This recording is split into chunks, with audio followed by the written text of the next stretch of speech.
Welcome to enlighten learning. आज हम discuss करने वाले हैं आर्क इलास्टिसिटी ऑफ डिमांड। साथ ही हम डिस्कस करेंगे practical question and implementation of arc elasticity.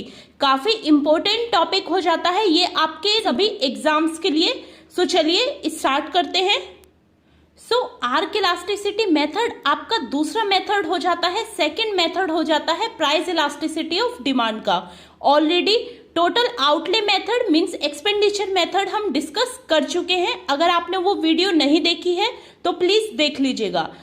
Arc elasticity of demand method का हम यूज करते हैं जब हमें इलास्टिसिटी पता लगानी होती है 2 पॉइंट्स के बीच में, मींस ए एंड बी के बीच का जो पॉइंट है उसके बीच की क्या इलास्टिसिटी ऑफ डिमांड है, ये हमें जब पता लगानी होती है तब हम यूज करते हैं आर्क इलास्टिसिटी ऑफ डिमांड का।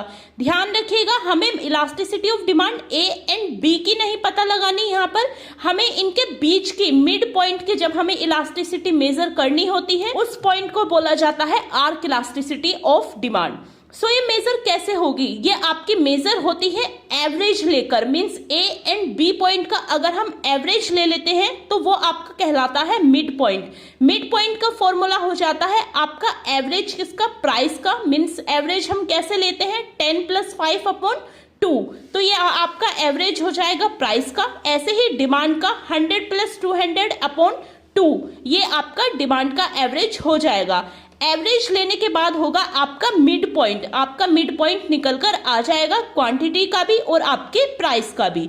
चलिए देख लेते हैं। Arc elasticity of demand measure elasticity between 2 point of a curve using a mid point between the 2 curve. Arc elasticity of demand measure करता है 2 पॉइंट्स के बीच में जो कर्व है उसकी इलास्टिसिटी को मेजर करने के लिए यूज किया जाता है arc elasticity of demand method का।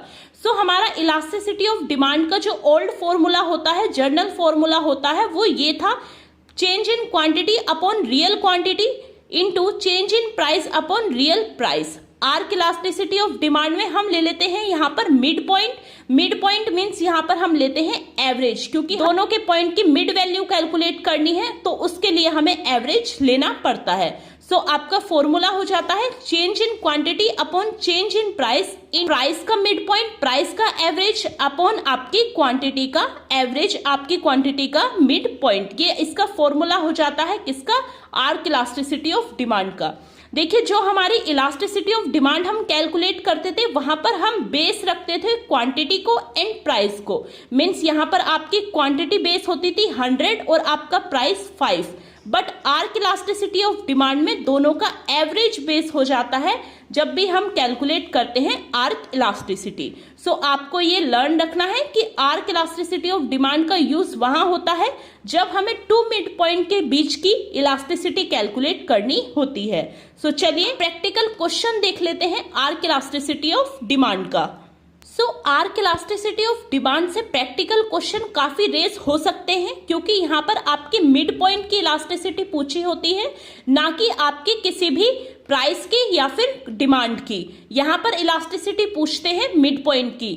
यूजीसी नेट में डायरेक्टली क्वेश्चन रेस हुए हैं आर्क इलास्टिसिटी ऑफ डिमांड से, as well as question writing papers जैसे कि BCom, BBA, MCom, MBA, BA and 12th में भी आर्क इलास्टिसिटी ऑफ डिमांड से काफी क्वेश्चन रेस होते हैं। ये आपका क्वेश्चन दिया होगा एग्जाम में, आपको ऐसे ही क्वेश्चन दिया होगा, आपको प्राइस दिया होगा एंड डिमांड दिया होगा और बोलेंगे आपको कि कैलकुलेट करो आर्क इलास्टिसिटी ऑफ डिमांड। आपको ध्यान रखना है, यहाँ हमें बेस नहीं लेना है, हमें मिड पॉइंट लेना है और मिड पॉइंट का मतलब है एवरेज लेना है 2 पॉइंट्स के मिड का। आपका प्राइस दे रखा है 10 एंड 5, वहीं आपकी डिमांड दे रखी है 100 एंड 200। अब इसको कैलकुलेट हमें करना है।